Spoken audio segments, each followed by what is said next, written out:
Hablaremos hoy de Luis XIII y de Madame de Lafayette, que era una que andaba con él. Luis XIII, rey de Francia, ¿no? Estaba casado con Ana de Austria. En realidad era un rey muy casto, casi no había tenido amantes. Yo le voy a contar una historia que acá no está, pero parece que el tipo tenía una especie de rechazo hacia las cuestiones sexuales, hacia todas las cuestiones. Entonces tenía un recato tan pronunciado. Puede ser una fobia.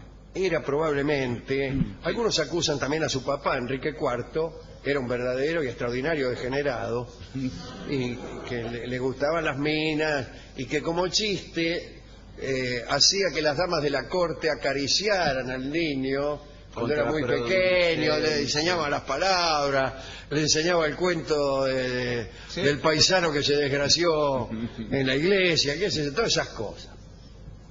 Y entonces cuando creció sintió odio hacia todo aquello. Pero la anécdota es esta.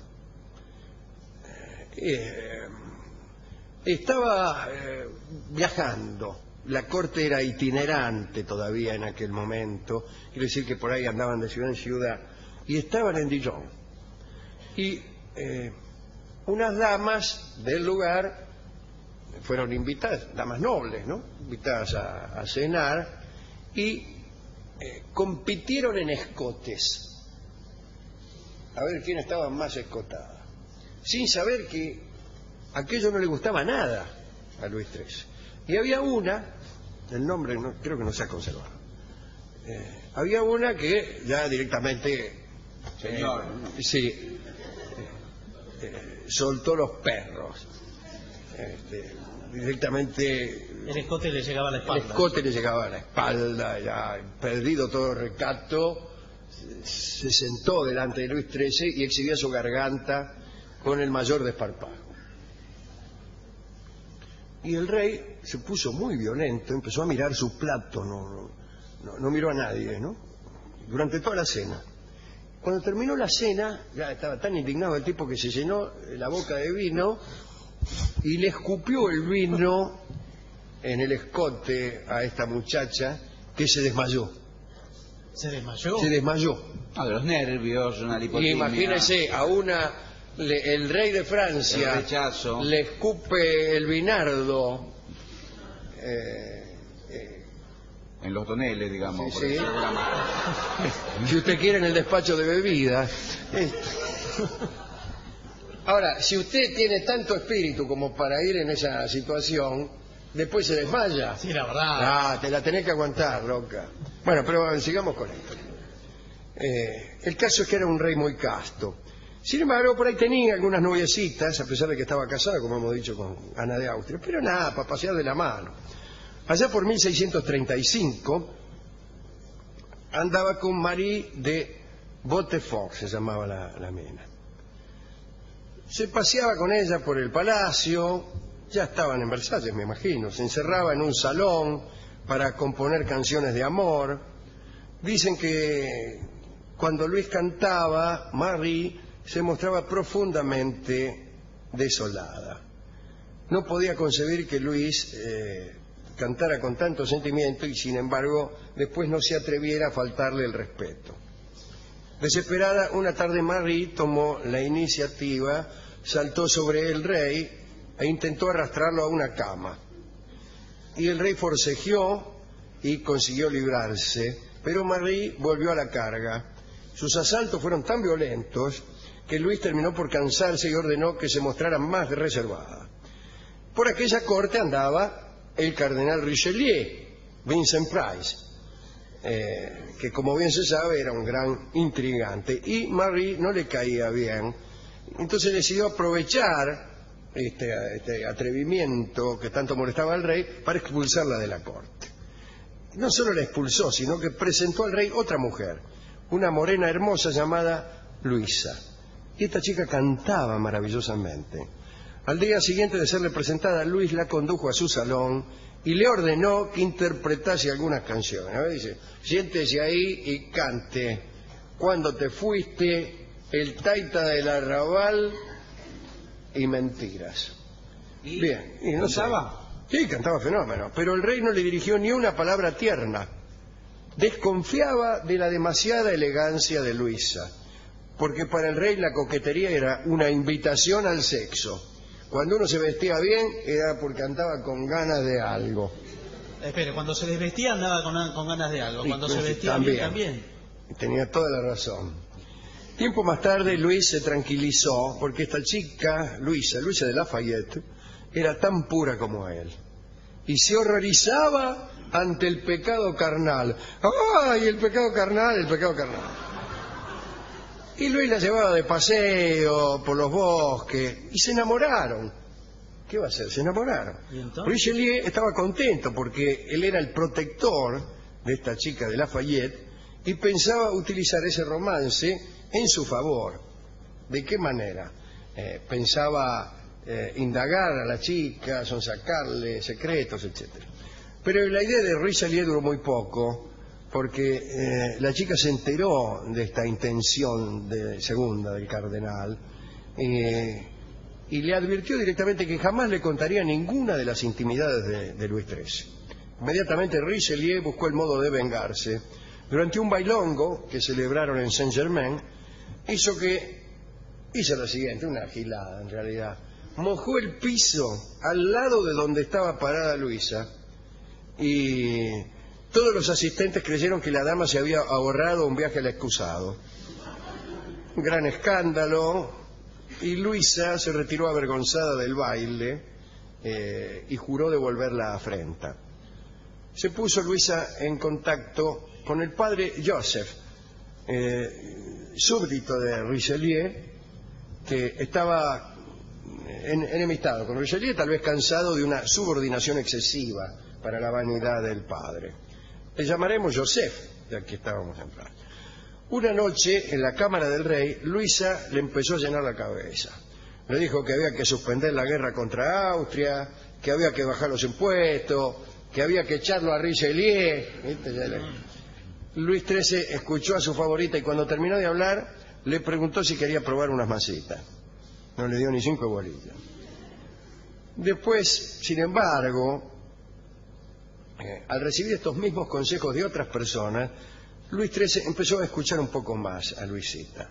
Richelieu se alarmó, sospechó que la favorita podía traerle muchos problemas y decidió sabotear aquella relación.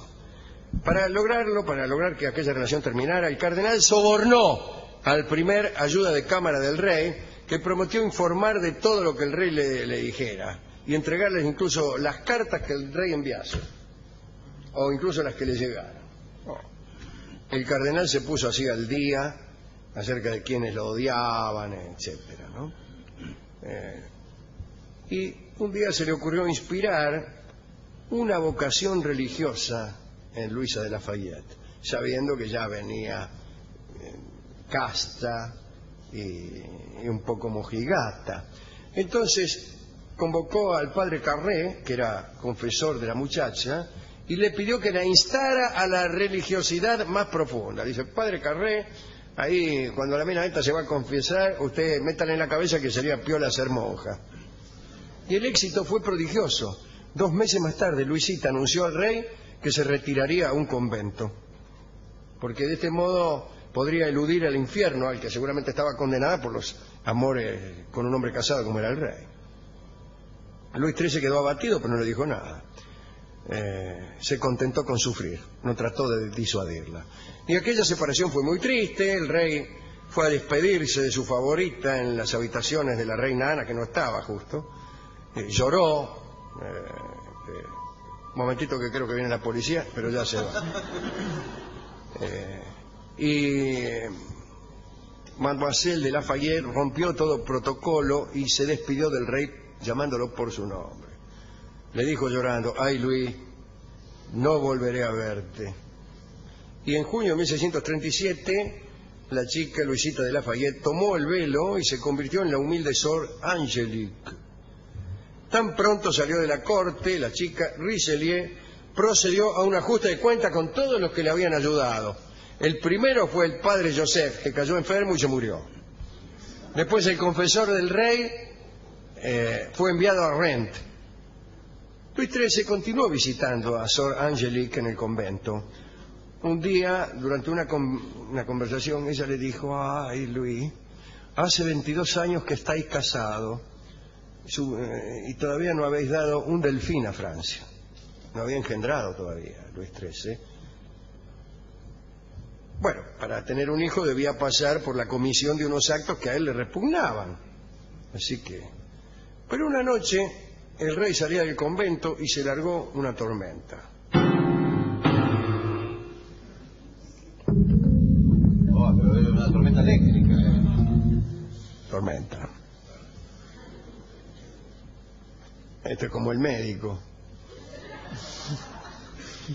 que se ve en la necesidad de explicarlo todo. Bueno, Guiteau, que era un capitán de la guardia, le dijo que en ese clima no podían viajar lejos. Y fueron entonces al Louvre, lugar donde se alojaba justamente la reina Ana.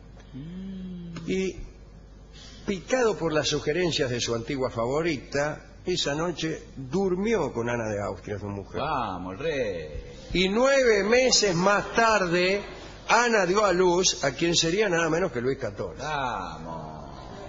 No tardó en correr por París la voz de que la reina había sabido explotar hábilmente la tormenta, Señor. ya que necesitaba urgentemente que el rey se le acercara. Ay, qué frío, ay, granizo. Ay. Parece que la reina acababa de cometer una enorme imprudencia y debía legitimar un comercio culpable con otro hombre. Se ha hablado mucho acerca de la paternidad de Luis XIII. Se ha discutido si verdaderamente Luis XIV era su hijo o no.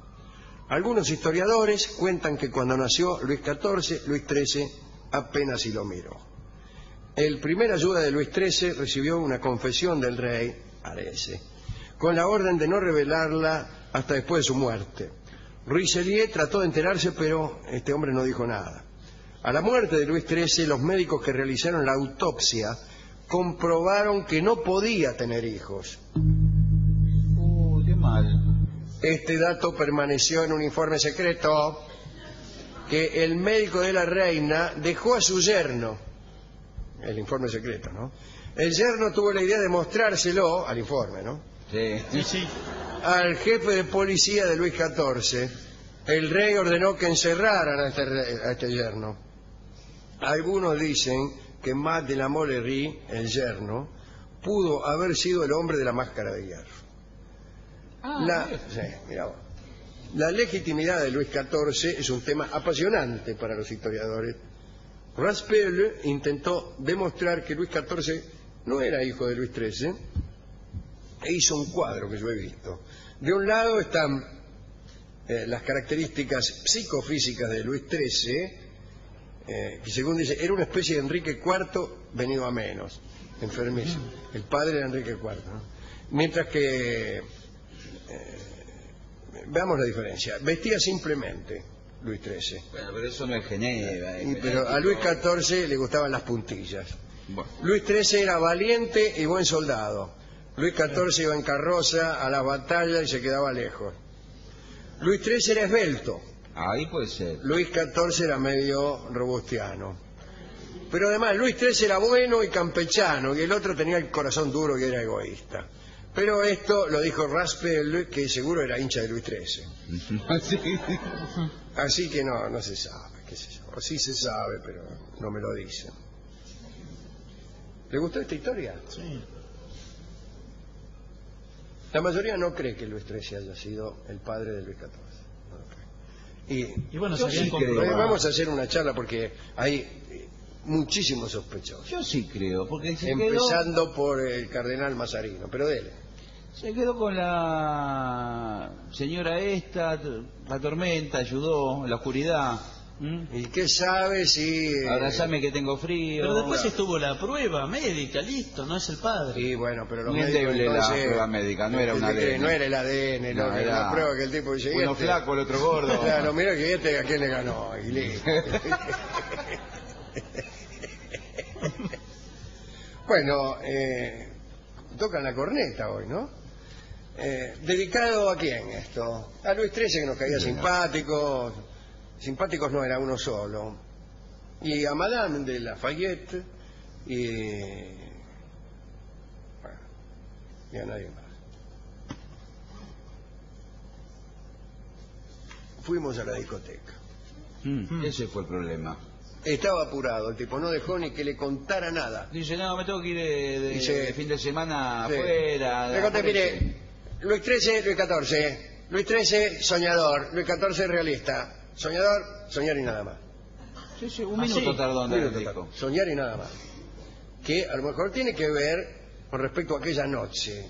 A lo mejor Sí, un poco remoto, pero... Luis XIII lo único que hizo fue soñar que soñaba. Así que escucharemos a Libertad Lamarque cantando este hermoso balsecito que a veces canta también Karina Gabriel. Soñar y nada más. Adelante.